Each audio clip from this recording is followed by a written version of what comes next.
can't believe I'm asking this question, and I know we live in an internet world, and then we place that world into reality, a lot of us. The ESPN show before us, I still don't know the name of it. It's better than the one before it, though. Yeah. I'll at least say that we went viral for saying the Max Kellerman, Jason Williams, Keyshawn Johnson show sucked, and it was like, oh, my God, can you believe they said that? And like 8 months later, they canceled it. So like, yeah, I can. They were terrible. 2 of the 3 got fired. Yeah, the other one's on Fox Sports, just shouting nonsense every day. That show's better. They said something right before we started. We're like, Lamar's still polarizing, right? And they were all like, yeah. And I don't know. I live in a Lamar world. I like Lamar. I saw a Louisville highlight against Syracuse. I remember that game like yesterday. Mm-hmm. Thinking, God, this guy's changing football, and then nobody wants to draft him as a quarterback. He's not polarizing anymore, is he? Or are we still doing the stupid sports fan thing of, we'll do it. Did you win the championship? Yeah, we'll do. A lot of this will depend on, and it's funny how we always analyze it before the game happens. If the Ravens are to lose this weekend, how do they lose? Right? Is it a 45-42? Both quarterbacks are great. Mahomes has the ball last. He wins the game. You're stunned coming in Monday if I'm telling you the Ravens get blown out. So let's just assume this is a close game. But what I'm saying in a close game is, does Lamar throw 2 or 3 picks? Does he have a costly fumble? Does he make a big mistake? Or does he play at a high level? It's just Mahomes is better, and that's why they lose. I would hope that we could have a little bit of nuance there, but we just are coming off a week in which there is no nuance. There are national talking heads who have spent an entire week talking about how Josh Allen can't win the big game.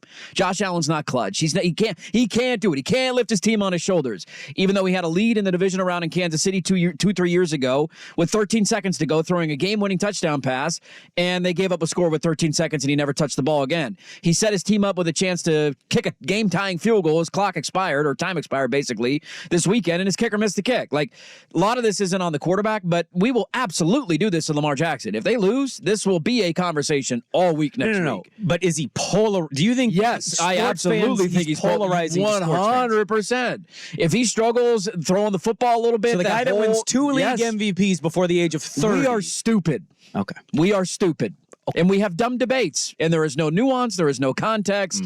None of it makes any sense. But yes, if they slow down Baltimore's run game, they make Lamar beat him with his arm. He has an okay day with his arm, and that's why they lose. Absolutely, we're back in that. Well, should you pay a running quarterback? Should you pay him? I don't know. He can't stay healthy. Played more games than Burrows. We will definitely be living in that hellscape next week. And then quickly, before we go to Will Birchfield here, I'll just throw it out. I could be way off on this. I feel like the Super Bowl matchups are very interesting in a lot of ways. The one I'm not as excited about, I'll get up for it because it's the Super Bowl. San Francisco did not play a good game against Baltimore on Monday Night Football. A lot of deflected passes by Purdy, and they landed right in the hands of defenders. Mm-hmm. I give Baltimore all the credit in the world for that game. I also, and maybe you think, well, you're a Niner fan. Of course you say this, and maybe that's the case. I think if it's Niners-Ravens, I think we're going to get a good game. I don't think we're going to get Niners getting bludgeoned again. Hold that in case Baltimore does do that. We watched Detroit-Baltimore, and that was even worse than San Francisco-Baltimore. Is that the one matchup we have to kind of root against from a Super Bowl interesting angle? Or do you live in the same world I'm living in where, hey, that was the matchup last time. Different teams, different moment. That game could be much better.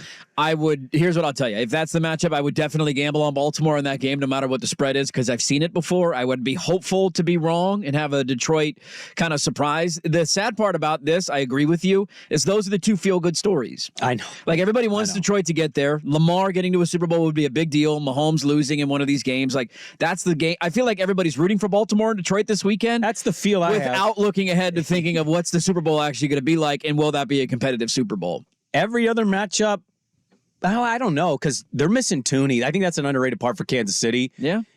We saw Mahomes without his full offensive line against Tampa, and I don't know if that's going to happen this weekend against Baltimore. I mean, if the Niners win, they're getting a rematch either way. Their last 2 Super Bowls were against Kansas City or Baltimore. So you're getting one of the teams that you've lost to in Super Bowls. You get to exercise the demons. You get a shot at it at least.